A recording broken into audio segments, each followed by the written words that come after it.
Arduino जो 2005 में introduce हुआ था एक इटालियन क्लासरूम के लिए, लेकिन आज 2026 में सवाल ये है कि क्या जो इतने सारे नए बोर्ड्स आ गए हैं एआई से इनेबल्ड और मल्टीपल आईओटी के साथ में, इन सब बोर्ड्स ने मिलके आर्डिनो को पुराना तो नहीं कर दिया है। अगर आप YouTube पे best micro controller to learn in 2026 search करेंगे तो आपको हजारों कंफ्यूजिंग ऑप्शंस मिल जाएंगे, जिनमें से कुछ लोग बोलेंगे कि आर्डिनो डेड है, अभी हमें इसको यूज नहीं करना चाहिए, ये बहुत आउटडेटेड है, ये बहुत पुराना बोर्ड है। और कुछ लोग बोलेंगे कि ये स्टार्टिंग के लिए सबसे अच्छा है, सबसे कारगर है। आज इस वीडियो में हम ये कंफ्यूजन परमानेंटली खत्म करेंगे और डेटा के साथ में, रियल 2026 इंडस्ट्री ट्रेंड्स के साथ में और एक ऑनेस्ट रिप्लाई के साथ में हम आपको ये प्रूव करेंगे कि इसके बीच में कोई भी कंफ्यूजन नहीं है। क्या वास्तव में एक आउटडेटेड बोर्ड हो चुका है आर्डिनो, या फिर स्टार्टिंग पॉइंट के लिए सबसे अच्छा है। नमस्कार दोस्तों, स्वागत है आप सबका हमारे YouTube चैनल R&D में। आज एक बार फिर मैं आपके साथ हूं रवि। इस वीडियो में हम 3 चीजें कवर करेंगे। नंबर 1, आर्डिनो आज भी किस तरह इस्तेमाल हो रहा है। नंबर 2, कौन से नए कंपेटिटर्स आ चुके हैं जो आर्डिनो को चैलेंज कर रहे हैं। और नंबर 3, सबसे जरूरी, क्या आपको 2026 में आर्डिनो सीखना चाहिए या नहीं, और आपके गोल्स, आपके प्रोजेक्ट्स, आपके नए प्रोडक्ट्स, इसके बिहाफ पे आप प्लान कर सकते हो या नहीं। वीडियो के अंत में हम आपको क्रिस्टल क्लियर रोड मैप देंगे, जिसके बिहाफ पे आप ये चीज बहुत आसानी से डिसाइड कर सकते हैं। आसान भाषा में आर्डिनो के बारे में अगर मैं आपको बताऊं तो ये एक ओपन सोर्स इलेक्ट्रॉनिक प्लेटफॉर्म है, जिसमें एक सॉफ्टवेयर अवेलेबल होता है हमारे पास में कंप्यूटर में, जिसकी हेल्प से हम हमारे अवेलेबल बोर्ड को कोड कर सकते हैं, जो कि एक हार्डवेयर होता है जिसमें माइक्रो कंट्रोलर लगा होता है। मतलब हम कोड लिखते हैं सॉफ्टवेयर में और जैसे ही उसको बोर्ड पे अपलोड करते हैं तो प्रैक्टिकली हम एलईडी ग्लो करना, मोटर को घुमाना, टेम्परेचर सेंसर से डाटा लेना, या फिर पूरा का पूरा एक रोबोट कंट्रोल करना, वो सारी चीजें कर सकते हैं। इसकी सबसे बड़ी ताकत है इसकी सिंप्लिसिटी। अगर आप इलेक्ट्रॉनिक्स इंजीनियर नहीं भी हैं, आप बहुत ही बेसिक बिगिनर हैं, तो आप विद इन 30 मिनट्स और 1 आवर में आप अपना पहला प्रोजेक्ट बड़े आराम से आर्डिनो के साथ कर सकते हैं। पिछले 20 सालों में लाखों स्टूडेंट्स और इंजीनियर्स ने अपने स्टार्टअप्स के लिए या फिर अपने हॉबी के लिए बहुत सारे हार्डवेयर प्रोजेक्ट्स आर्डिनो के साथ में बनाए हैं, और एम्बेडेड सिस्टम्स, रोबोटिक्स और आईओटी की दुनिया में ये एक गेटवे की तरह है। अब आते हैं हम हमारी इस वीडियो के टाइटल पे। मीन्स 2026 में लोग आर्डिनो को लेकर क्यों कंफ्यूज्ड है कि हमें आर्डिनो से स्टार्ट करना चाहिए या फिर और बेटर ऑप्शंस जो अवेलेबल हैं उनसे स्टार्ट करना चाहिए। ठीक है, उसके 3 मेन रीजंस हैं। Reason number 1, competition. एक टाइम था जब आर्डिनो लॉन्च हुआ था तो बिगिनर्स के लिए सबसे बेस्ट ऑप्शन वही अवेलेबल था, लेकिन अब जब ESP32 में बिल्ट इन वाईफाई और ब्लूटूथ के साथ में अवेलेबिलिटी है, जो बहुत सारे ऐसे प्रोजेक्ट्स कवर कर सकती है जो आर्डिनो में पॉसिबल ही नहीं है एक्स्ट्रा हार्डवेयर लगाए बिना। और जब हम कीमतों की बात करें, कॉस्ट इफेक्टिव बहुत ज्यादा है ESP32, कंपेटिटिव है। आर्डिनो के साथ में ESP32 बहुत ज्यादा कंपेटिटिव है। तो जब आपको उसी प्राइस रेंज में एक ऐसा बोर्ड मिल रहा है कि आप multiple type of projects ESP32 के साथ में कर सकते हैं, तो आप एक बार जरूर सोचते हैं कि ये आर्डिनो की बजाय ESP32 पे जाया जाए। सेम इसी तरह रास्पबेरी पाई पिको ने भी अपनी जगह बहुत अच्छी बना ली है मार्केट में। तो नए लर्नर्स इसी वजह से कंफ्यूज हो जाते हैं कि मैं आर्डिनो सीखूं या फिर डायरेक्ट ESP32 पे जंप करूं। रीजन नंबर 2 है AI। आजकल हम देख रहे हैं कि AI का बहुत ज्यादा बूम है। मशीन लर्निंग, सॉफ्टवेयर कैरियर की तरफ सबका भागना, हार्डवेयर और एम्बेडेड सिस्टम्स को थोड़ा सा ओल्ड स्कूल समझने लग गए हैं सब।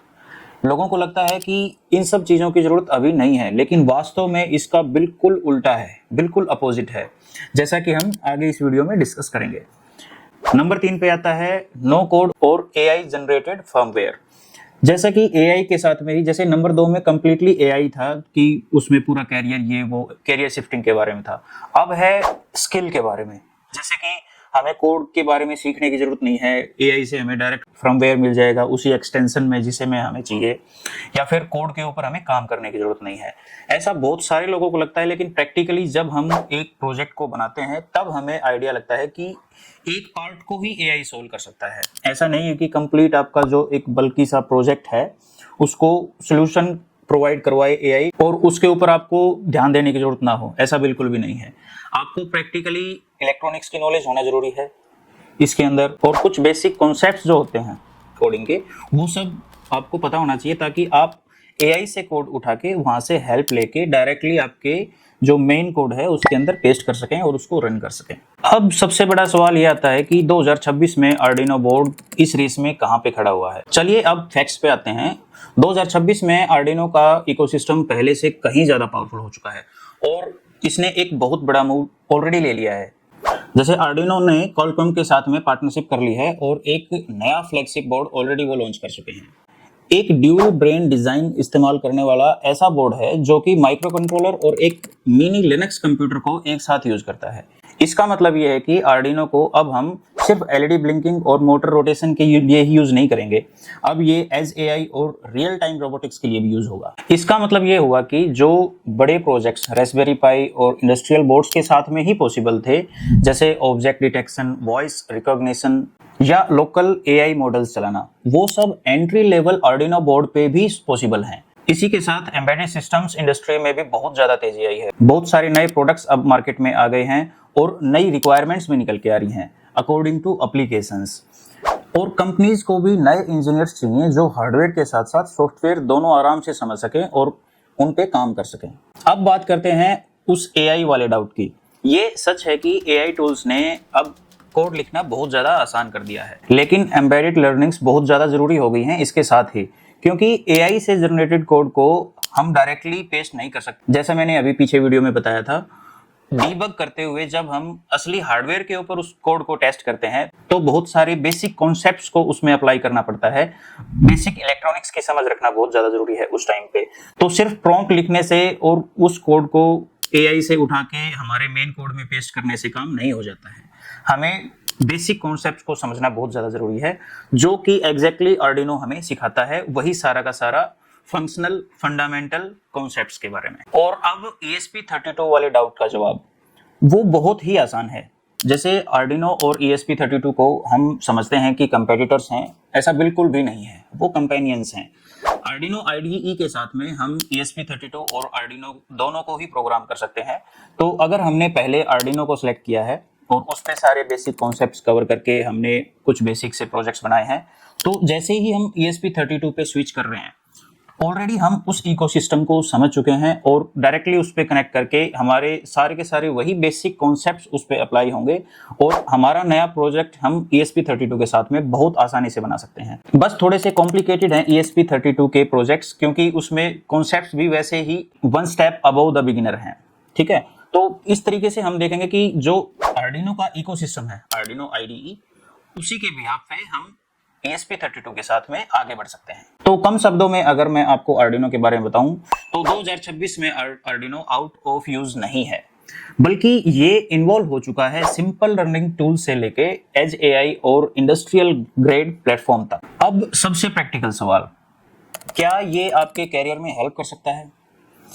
एम्बेडेड सिस्टम और IoT इंजीनियर्स की डिमांड दुनिया भर में बहुत ज्यादा बढ़ रही है। Automotive, health care, agriculture, manufacturing, हर जगह पे स्मार्ट डिवाइसेस की जरूरत है। स्मार्ट सिटीज बन रही हैं, हाईवे पे multiple type of security systems, camera systems लगाए जा रहे हैं।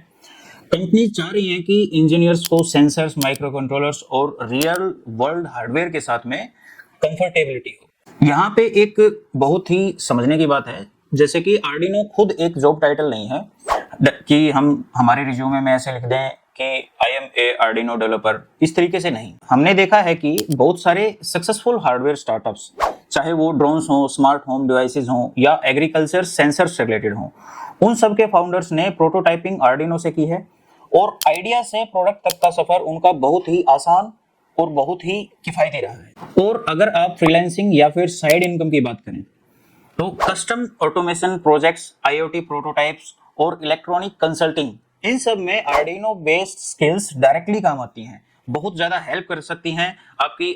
ऐसा पॉसिबल है कि किसी और माइक्रो कंट्रोलर पे डेवलपमेंट मांगी गई हो सामने क्लाइंट से, या फिर कुछ ऐसा हार्डवेयर हमें यूज करना हो जो आर्डिनो के साथ में कंपेटिबल नहीं है या फिर डायरेक्टली यूज नहीं कर सकते, लेकिन आर्डिनो के जो बेसिक कॉन्सेप्ट्स हैं उनके बिहाफ पे हम उनको वो चीज कोड कर सकते हैं और फर्दर अपने प्रोजेक्ट्स में आगे बढ़ सकते हैं। अब आता है इस वीडियो का सबसे जरूरी पार्ट, हमारी पर्सनल एडवाइस आपके लिए आर्डिनो के बारे में। अगर आप कंप्लीटली बिगिनर हैं और इलेक्ट्रॉनिक्स के आपको बेसिक कॉन्सेप्ट्स थोड़े बहुत पता है और आप नए प्रोजेक्ट्स ऐसे करना चाहते हैं जो आर्डिनो पे कर सकते हैं, तो आर्डिनो अभी भी बेस्ट स्टार्टिंग पॉइंट है। सिंपल, वेल डॉक्यूमेंटेड और दुनिया भर में मिलियंस ऑफ ट्यूटोरियल्स अवेलेबल हैं multiple type of specialized applications के हिसाब से उन सब प्रोजेक्ट्स के लिए। अगर आप रोबोटिक्स या आईओटी में करियर बनाना चाहते हैं तो आर्डिनो एक जरूरी फाउंडेशन है जिसके साथ में आपको जरूर काम करना चाहिए।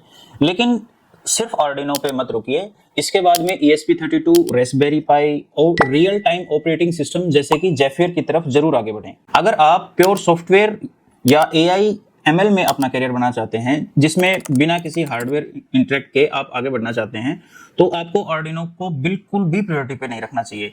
लेकिन फिर भी बेसिक समझ रखने के लिए, प्रॉब्लम सॉल्विंग और सिस्टम थिंकिंग स्किल्स को स्ट्रॉन्ग बनाने के लिए आपको एक बार आर्डिनो के साथ में जरूर इंटरेक्ट करना चाहिए।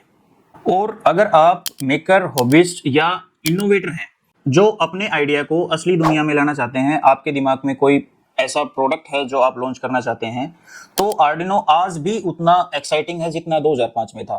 तो अब फाइनल आंसर, क्या 2026 में आपको आर्डिनो सीखना चाहिए, इसकी वर्थ है या नहीं? इसका जवाब है हाँ, लेकिन सिर्फ एक स्टार्टिंग पॉइंट के रूप में, ना कि एक फाइनल डेस्टिनेशन के रूप में। दुनिया AI और एज कंप्यूटिंग की तरफ बढ़ रही है और आर्डिनो खुद भी उसी दिशा में इवॉल्व हो रहा है।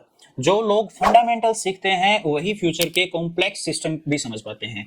इसीलिए आर्डिनो को सीखना बहुत ज्यादा जरूरी है क्योंकि इसके बेसिक कॉन्सेप्ट्स आपके आगे के कॉम्प्लेक्स सिस्टम्स को बहुत आसानी से आपको समझा सकते हैं। आई होप आपके जो डाउट्स थे बोर्ड सिलेक्शन को लेके वो सब क्लियर हो गए होंगे। अगर आपको ये वीडियो हेल्पफुल लगी तो लाइक करें, चैनल को सब्सक्राइब करें और कमेंट में हमें बताइए कि आर्डिनो के साथ आप कौन सा पहला प्रोजेक्ट बनाने वाले हैं। मिलते हैं अगली वीडियो में, तब तक के लिए कीप बिल्डिंग, कीप लर्निंग।